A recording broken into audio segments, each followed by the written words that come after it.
नमस्कार, स्वागत है आपका हमारे चैनल में। मैं रानी गुप्ता आपके साथ और बड़ी खबर आ रही है। बीजेपी ने होने वाले लोकसभा और विधानसभा उपचुनाव के लिए अपने प्रत्याशियों की लिस्ट जारी कर दी है। आपको बता दें कि इसमें बड़ी खबर ये है कि आजमगढ़ से बीजेपी ने दिनेश लाल निरहुआ को मौका दिया है। माना जाता है कि आजमगढ़ आजम खान का गढ़ है और देखा जा रहा है कि किस तरीके से जो तमाम सियासी गहमा गहमी मची हुई है, देखने को और सुनने को खबर ये भी मिल रही है कि आजम खान जो हैं लगातार सपा अध्यक्ष अखिलेश यादव से नाराज चल रहे हैं। तो माना जा रहा है कि इस बार होने वाले उपचुनाव का जो परिणाम है वो कहीं ना कहीं भाजपा को जीत दिलाने में सफल होगा। इसी के साथ ही माना जा रहा है कि सपा की हार हो सकती है। आपको बता दें, भाजपा ने आजमगढ़ और रामपुर लोकसभा सीट पर होने वाले उपचुनाव के लिए उम्मीदवारों की घोषणा कर दी है। बता दें, पार्टी ने आजमगढ़ सीट पर दिनेश लाल निरहुआ को फिर से टिकट दिया है।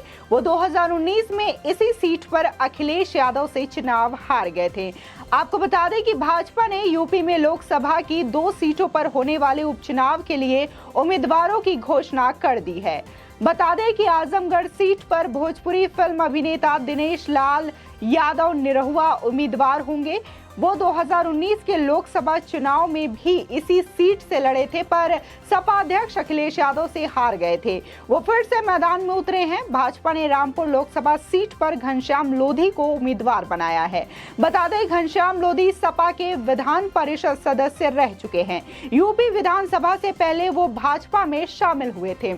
वहीं माना जा रहा है कि सपा आजमगढ़ लोकसभा सीट पर उपचुनाव के लिए पूर्व सांसद बलिहारी बाबू के पुत्र सुशील आनंद को प्रत्याशी बना सकती है। हालांकि शुक्रवार को इसके लिए पार्टी ने किसी को फॉर्म भी जारी नहीं किया है, पर माना जा रहा है कि सुशील के नाम पर आला कमान मुहर लगा चुका है। आपको बता दें कि पार्टी अभी तक इस सीट पर डिंपल यादव अथवा रमाकांत यादव को मैदान में उतारने की तैयारी कर रही थी। बताया जा रहा है कि रमाकांत ने चुनाव लड़ने से साफ मना कर दिया है और उन्होंने बदली सियासी परिस्थितियों को देखते हुए पार्टी नेतृत्व के सामने यहां से दलित उम्मीदवार उतारने का प्रस्ताव रखा है। इस पर बलिहारी बाबू के बेटे सुशील का नाम सबसे पहले स्थान पर लिया जा रहा है। बलिहारी बाके के वरिष्ठ पदाधिकारी रहे हैं। पार्टी के मुख्य प्रवक्ता राजेंद्र चौधरी का कहना है कि जल्द ही सूची सार्वजनिक की जाएगी। कई नामों पर विचार अभी भी चल रहा है। वहीं बता दें कि राजेंद्र नगर यानी कि दिल्ली में भी 23 जून को उपचुनाव होने वाले हैं। आम आदमी पार्टी के राष्ट्रीय प्रवक्ता राघव चड्ढा के इस्तीफा देने के बाद राजेंद्र नगर विधानसभा सीट खाली हो गई है। ऐसे में आपने इस सीट से दुर्गेश पाठक को मैदान में उतारा है। राजेंद्र नगर विधानसभा के लिए बीजेपी ने राजेश भाटिया को मैदान में उतारा है और उन पर भरोसा दिखाया है।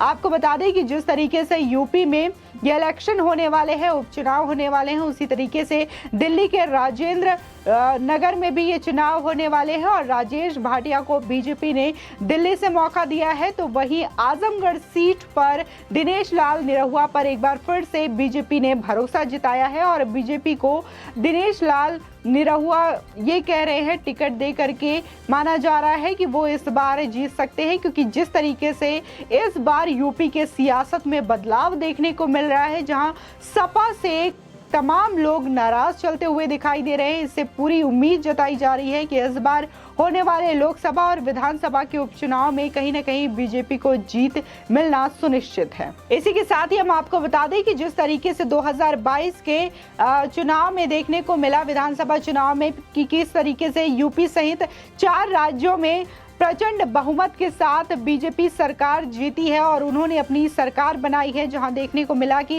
हालांकि पंजाब में झूठे वादों के साथ केजरीवाल ने अपनी सरकार बनाई, लेकिन अभी भी देखा जा रहा है कि दिल्ली में उपचुनाव के लिए उन्होंने अपना कैंडिडेट उतार रखा है। तो वहीं बीजेपी ने भी अपना कैंडिडेट उतार रखा है। जिस तरीके से दिल्ली के लोग लगातार केजरीवाल से बहाल है और जिस तरीके की जो सुविधाएं देने का वादा केजरीवाल करते हैं, लेकिन जमीनी स्तर पर वो चीजें जनता को मुहैया नहीं हो पा रही है, जिससे जनता लगातार आम आदमी पार्टी से नाराज दिखाई दे रही है। इसी के साथ ही अगर हम यूपी की बात करें तो यूपी में इस वक्त राजनीतिक समीकरण कुछ बदले से नजर आ रहे हैं। तमाम जो पार्टी है पाला बदलते हुए नजर आ रही है। इसी के साथ ही जो वरिष्ठ नेतृत्व वाले नेता हैं पार्टी के, वो भी कहीं ना कहीं दूसरे खेमे में जाने की तैयारी कर रहे हैं। आपको बता दें कि देखा गया कि किस तरीके से सीतापुर जेल से आजम खान रिहा हुए, उसके बाद लगातार वो अखिलेश यादव पर कटाक्ष करते हुए दिखाई दे रहे हैं।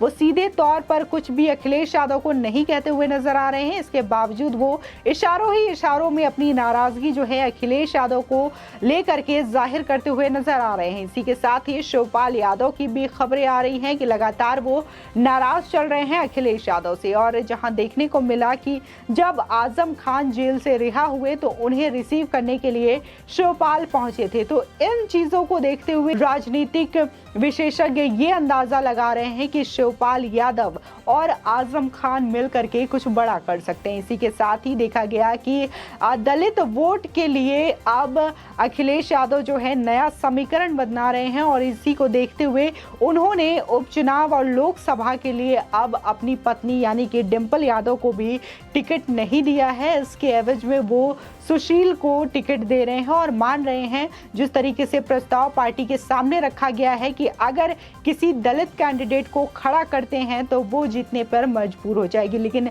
जिस तरीके से यूपी की जनता का रुझान रहा है इस बार 2022 के चुनाव में, जनता ने ये साफ माना है कि उन्हें अच्छी सरकार चाहिए, सुशासन चाहिए, ना कि जाति पाति की तरह भेदभाव करना है और ना ही इस तरीके के झांसे में आना है। आपको बता दें जिस तरीके से यूपी विधानसभा इलेक्शन में देखने को मिला कि जनता ने पूरी तरीके से भरोसा जताया बीजेपी सरकार पर और 36 साल के बाद ऐसा हुआ कि किसी सरकार ने फिर से रिपीट किया है उत्तर प्रदेश में। और जिस तरीके से मुख्यमंत्री योगी आदित्यनाथ की छवि रही है, उन्होंने एक अहम पड़ाव सुनिश्चित किया था इस जीत में, क्योंकि योगी आदित्यनाथ के जो डिसीजंस होते हैं वो सख्त होते हैं और ऐसा नहीं होता है कि किसी विशेष समूह वर्ग के लिए होता है या फिर किसी विशेष अधिकारी या मंत्री की वो पैरवी करते हुए दिखाई देते हैं।